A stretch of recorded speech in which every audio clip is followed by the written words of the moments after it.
my name is Jessica Gagliardi. I'm a PhD candidate at the UC Santa Cruz Earth and Planetary Science Department, and I'm here today to talk to you about my research. So I'm a geochronologist, and I have a little schematic here on my first slide of kind of like what geochronology is.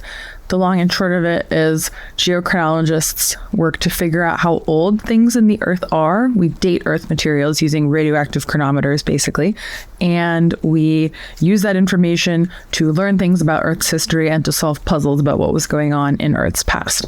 And so, like I said, the main technique that a geochronologist uses is radioactive dating. So we take advantage of radioactive decay in Earth materials. I have a little example of that in the top right of the slide of just different types of radioactive decay. And the work that I do specifically, we're using the uranium-thorium decay system. So uranium decays to thorium. And the reason that we're interested in this is because uranium and thorium decay allows us to date materials and minerals that form in water. And the reason for that is that uranium is soluble in water, but thorium isn't. And so any thorium that accumulates in a material that formed in water is presumed to be there because of decay. And so we can use those ratios to date how old the materials are. And so the way that I specifically apply that in my research is I date subglacial mineral precipitates from Antarctica. And so on this slide, I'm showing some of the different precipitates that I've worked with and some of the different locations in Antarctica that they come from. And these minerals are forming similarly to how like limestones in a cave form. It's the same mineral. It's calcium carbonate. So it's like a limestone, but it's forming underneath the ice sheet instead of in a cave somewhere on land. These minerals can kind of tell us different things about the different times that they formed at. And so the ones that I'm focusing on in my work right now are the ones that are shown in the bottom right.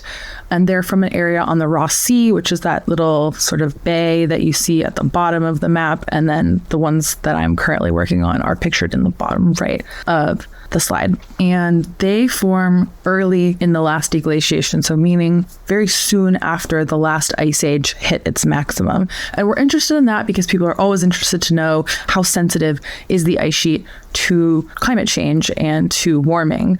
And the fact that these precipitates formed pretty early in the deglacial sequence is really interesting because it would suggest that they are maybe responding to like early warming. And the mechanism that we use to explain how we think that happens and why they're forming early is basically that they're forming in the water under the ice sheet, and that they're more likely to form when there's more happening in the hydrologic system underneath the ice sheet.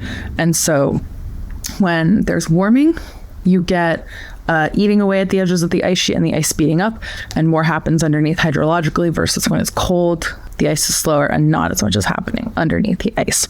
So that's what we find, is that these precipitates are forming in response to early warming that's causing the ice sheet to speed up and activate the subglacial hydrologic environment. Thank you.